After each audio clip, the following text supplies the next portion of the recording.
ঠাকুর, মা, স্বামীজির শ্রীচরণে ভক্তিপূর্ণ প্রণাম জানিয়ে আজকের নিবেদন শ্রীরামকৃষ্ণের কৃপা ছায়ায় বলরাম, স্বামী প্রভানন্দজি মহারাজ।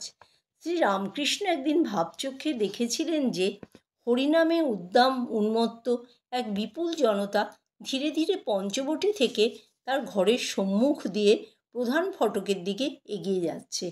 এদের ভিতর যে কয়েকখানি মুখ তার স্মৃতিতে চিরঙ্কিত ছিল, বলরামের ভক্তি স্নিগ্ধোজ্জ্বল মুখখানি তাদের অন্যতম।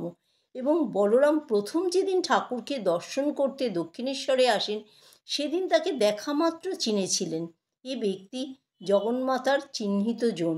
মহাপ্রভু জগন্নাথ দেবের নিত্য সেবা পূজা বলরাম ভবনকে বিশিষ্ট মর্যাদা দান করেছিল। ঠাকুর বলতেন, বলরামের শুদ্ধ অন্ন, মুখে কথা কম বলেন। বলরামের হৃদয় জুড়ে ভগবান শ্রীরামকৃষ্ণ।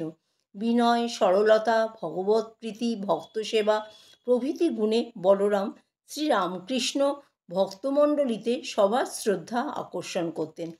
কথামৃত সূত্রে পাই, শ্রীরামকৃষ্ণ বলেছেন, আহা, বলরামের কি স্বভাব! আমার জন্য ও দেশে অর্থাৎ কোঠারে যায় না। ভাই মাসোহারা বন্ধ করেছিল আর বলে পাঠিয়েছিল, তুমি এখানে এসে থাকো, মিছিমিছি কেন এত টাকা খরচ করো। তা সে শুনে নাই, আমাকে দেখবে বলে। কি স্বভাব! বলরাম ও তার পরিবারবর্গের প্রতি ঠাকুরের দরদ ও কৃপাও ছিল লক্ষ্য করবার মতো। বনেদি এই ভক্ত পরিবারটির বৈশিষ্ট্য সম্বন্ধে শ্রীরামকৃষ্ণ বলেছিলেন, বলরামের পরিবার সব এক সুরে বাঁধা।